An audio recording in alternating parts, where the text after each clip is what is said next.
So hello guys, welcome to my channel NSR tutorial. So आज जो हमारा topic है वो है लेक्चर 2। तो लेक्चर 2 में देखो क्या है। पहले हमें यहाँ पे सिलेक्शन ऑफ मेथड दिया हुआ है, तो हम सिलेक्शन ऑफ आपके सिलेबस में दिया है मेथड सिलेक्शन। तो मेथड का देखो सिलेक्शन कैसे करना है। मेथड का सिलेक्शन हमने फर्स्ट हमें लेना है प्रिसीजन।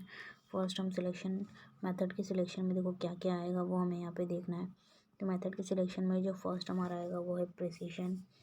सेकेंड हम जो चूज़ करेंगे मेथड सिलेक्शन फॉर एनालिटिकल, तो वो है हमारा बायस। बायस मीन्स उसको हम एक्यूरेसी भी बोलेंगे।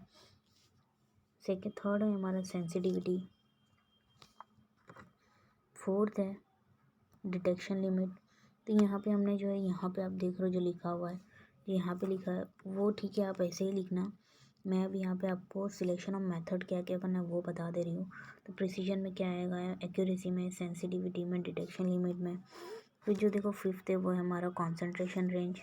फिफ्थ है हमारा कॉन्सेंट्रेशन रेंज। फिर सिक्स जो हमारे मेथड में आता है वो हमारा सिलेक्टिविटी। उसके बाद जो है वो है स्पीड। फिर ease and convenience, skill required of operator. फिर उसके बाद कॉस्ट, जो भी मेथड में लास्ट हमारा आता है कॉस्ट। और कॉस्ट के बाद आता है वो है हमारा पर सैंपल कॉस्ट, की एक एक सैंपल का कॉस्ट कितना होगा। Cost and availability of equipments and पर सैंपल कॉस्ट। तो यहाँ पे हमारा मेथड ऑफ सिलेक्शन यहाँ पे कंप्लीट हुआ। तो सिलेक्शन ऑफ मेथड हमारे यहाँ टोटल कितने, 8 है। ओके, 9 है। तो हम यहाँ पे जो है आपको मेथड ऑफ सिलेक्शन में यही लिखना है। जो आपका नेक्स्ट उस ये इंपॉर्टेंट क्वेश्चन नहीं है, इसके बाद जो इंपॉर्टेंट क्वेश्चन है वो है आपका जो पूछा गया है factor to consider in choosing a method. तो वहाँ पे हमने जो है सिलेक्शन का मेथड तो देख लिया, मेथड जो है सिलेक्ट करना तो हमने कर लिया। अब यहाँ पे जो है हमें फैक्टर्स यहाँ पे लिखने के, उसके क्या क्या फैक्टर्स है जो हमने चूज़ किए हैं। ओके, तो यहाँ पे आपके जो है सिलेबस में पूछा गया है factors to consider in choosing a method. तो यहाँ पे देखो फर्स्ट जो है वो है detection of limit. Okay, limit of detector. तो हमें डिटेक्टर का जो है, पहले हम फर्स्ट मेथड चूज़ करेंगे वो है डिटेक्टर। तो डिटेक्टर के अंदर जो भी है लिमिट ऑफ डिटेक्शन, तो डिटेक्टर के अंदर जो भी आएगा आपको एग्जाम में सेम एज इट इज़ लिखना है। तो यहाँ पे जितने भी फैक्टर्स है, factor to consider in choosing a method. तो एग्ज़ाम में जितने भी यहाँ पे फैक्टर्स मैंने आपको यहाँ पे मैं बताऊँगी, तो आपको ऐसे ही एग्ज़ाम में लिखना है। आप ऐसे ही पूरा लिखोगे तब जाके आपको जो एग्ज़ाम में 4 मार्क्स मिलेंगे। सो देखो यहाँ पे आपको जो है लिमिट ऑफ डिटेक्टर दिया हुआ है, तो आपको लिमिट ऑफ डिटेक्टर में ये लिखना है। सेकंड जो है वो हमारा है एक्यूरेसी। एक्यूरेसी के अंदर देखो बहुत ज़्यादा पैराग्राफ नहीं दिए हुए हैं, छोटे छोटे पैराग्राफ है, आपको देख के वो लग रहा होगा। तो एक दो दो लाइन के ये लिमिट ऑफ डिटेक्टर के लिए आपको 2 लाइन लिखना है। फिर एक्यूरेसी के लिए भी आपको 2 लाइन ऐसे लिखने हैं। उसके बाद जो थर्ड दिया हुआ है प्रिसीजन, हमने सिलेक्शन ऑफ मेथड तो कर लिया था, अब हमें फैक्टर्स लिखने हैं। तो प्रिसीजन थर्ड जो है हमारा वो है प्रिसीजन। तो प्रिसीजन के लिए भी आपको जो है दो 2 से 3 ही पॉइंट लिखना है। यहाँ पे जो मेन पॉइंट है वही लिखना है। Precision is reproducibility and result when result is obtain और lies close to margins, high degree of precision is not necessary.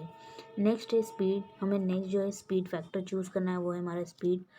तो फिर स्पीड के बारे में भी जितना यहाँ पे लिखा है आपको उतना ही लिखना है, बहुत ज़्यादा नहीं लिखना है। 4 मार्क्स के लिए आपको लिमिट के हिसाब से ही लिखना है। नेक्स्ट जो है हमारा फिफ्थ जो है वो है, देखो यहाँ पे जो है स्पीड का पीछे भी दिया हुआ है, तो आप ध्यान से यहाँ पे देखना। नेक्स्ट जो है हमारा इक्विपमेंट रिक्वायर्ड, कि क्या क्या हमें मटेरियल्स लगेंगे, वो हमें यहाँ पे फिफ्थ में चूज़ करना है। तो उसके बारे में आपको यहाँ पे जो है वो थोड़ा सा 2 लाइन लिखना है। उसके बाद है सैंपल, जो हम इक्विपमेंट या फिर चूज़ करेंगे जो भी है, उसका सैंपल का साइज़ क्या होगा उसके बारे में आपको लिखना है। पहले वो चूज़ करना है, सैंपल साइज़ चूज़ करना है। फिर उसके बारे में 2 से 3 लाइन आपको उसके बारे में लिखना है कि क्यों चूज़ करना है, कैसे साइज़ होनी चाहिए, क्या है डिटेक्ट करने के लिए। ओके, नेक्स्ट जो हमारा वो होता है सेवन पॉइंट हमारा है कॉस्ट, कि most analytical chemist and their customers have to be. So मैं यहाँ पे आपको जो है थोड़ा सा रीड करके भी दिखा देती हूँ कॉस्ट का। Okay, most of the analytical chemists and their customer have concern with the out of an analysis requiring techniques such as mass spectrometry और NMR spectrometry will be more expensive than classical technique. तो देखो यहाँ पे जो है mass spectrometry और NMR spectroscopy का जो कॉस्ट होता है वो बहुत ज़्यादा हाई होता है, वो एक्सपेंसिव होता है। तो यहाँ पे यही बताना है कि कौन से एनालिटिकल मटेरियल कॉस्ट में जो है आपको एक्सपेंसिव रहेगा और नहीं। दो ही पॉइंट लिखना है, ऐसे ही पॉइंट लिखना है आपको सेम टू सेम। मैंने भी यही एग्जाम में लिखा, मुझे फर्स्ट क्लास है MSc में। तो आपको भी जो ऐसे एज इट इज़ लिखना है, दो दो पॉइंट ही लिखना है। तो 4 मार्क्स के लिए आपको ये सब लिखना पड़ेगा। नेक्स्ट जो हमारा सेफ्टी सम्स, तो सेफ्टी के बारे में यहाँ पे एक ही लाइन दी हुई है। सेफ्टी के बारे में आपको इतना ही लिखना है कि सेफ्टी कैसे होगी। तो यहाँ पे कार्बन पे स्टॉप हो गया। आप सेफ्टी के बारे में एक लाइन और लिख सकते हो कि आपको जो है कैसे सेफ्टी होनी चाहिए। अगर हजार्डेड फेस्ट है तो आपको क्या क्या सेफ्टी के रिक्वायरमेंट्स लगेंगे, वो भी आप यहाँ पे पॉइंट डाल सकते हो। ओके, तो यहीं पे यहाँ पे इतना ही था जो हमारा फैक्टर्स था। फैक्टर्स के लिए हमारे 8 फैक्टर्स यहाँ पे दिए हुए हैं, तो आपको ऐसे ही लिखना है एज इट इज़ एग्ज़ाम में। तो मैं आपको जो है एक बार और दिखा देती हूँ, तो आप अपने नोटबुक में जो है आप अपने लिख लेना ऐसी की ऐसी। और मैंने सिलेक्शन ऑफ मेथड भी आपको बताया था कि सिलेक्शन ऑफ मेथड में आपको क्या सिलेक्ट करना है। तो वहाँ पे भी हमने 8 टॉपिक जो है सिलेक्ट किए थे, उसके बारे में मैंने यहाँ पे फैक्टर्स में जो है आपको बता दिया। तो आपको एज इट इज़ ऐसे ही लिखना है। ये हमारा सिलेक्शन ऑफ मेथड था। सिलेक्शन ऑफ मेथड भी हमने जो है देख लिया है, चूज़ कर लिया है। सो गाइस, इसके बाद जो वीडियो आएगी वो मैं डाल दूँगी आपको रीज़न फॉर नेक्स्ट जो टॉपिक दिया आपके, उसके बाद ही जो है वो reason for incorrect analytical reason. तो मैं इसके बाद वाले इसमें वीडियो में दे दूँगी। तो वीडियो अच्छी लगी होगी तो अपने फ्रेंड्स को भी ये शेयर करना और चैनल को सब्सक्राइब करके जाना। आज के लिए इतना ही था। Thank you so much.